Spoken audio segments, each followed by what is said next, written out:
Well, it's been about 4 years since I built my shop, DIY renovation, mechanic, restoration shop.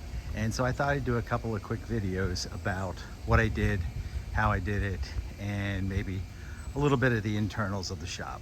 So the original plan was to build something that was compatible with the house. So I think we nailed that.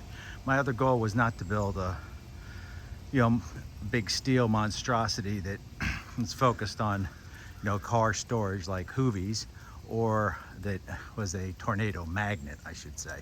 So what came up was a pretty decent design. Found some drawings and some renderings on the interweb, picked a few of those up, tweaked them a bit, tried to find a contractor, a general contractor, to do the project.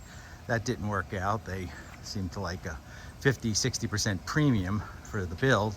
So basically I found a few good subcontractors that did the majority of the work. Concrete, obviously, rough framing, insulation, sheetrock, and the basic stuff that needed to be done to get the building up. Then I did the rest. So it came out pretty good. I'd say it's a match, and size is kind of a low profile building, so it kind of matched the property without being completely disruptive.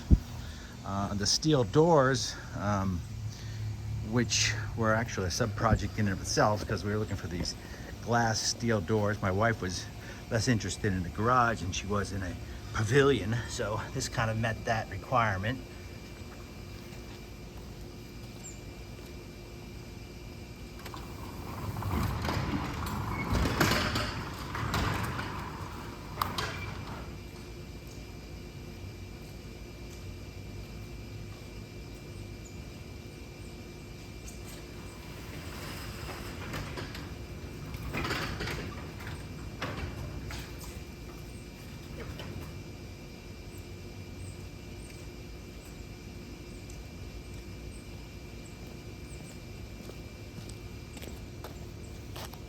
They are 20-foot steel doors.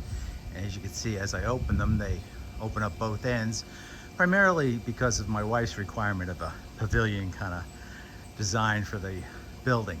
The doors were an interesting story because, same as the general contractor, I was getting quotes in the order of $20,000 for two steel 20-foot doors, which was pretty much insane. So I found them on eBay for I think $3,000 a piece. And it was part of the learning process of what's easy to do as far as yourself versus what's hard to do. So I don't know, I guess I'm the mechanically inclined type. So I put in the doors. Weren't too hard to install, but they were commercial, so they weren't pre-hung or anything like that. It was just basically install them, hang them, and worked out pretty well. Anyway, I'll do a tool walkthrough in the next video. Thanks.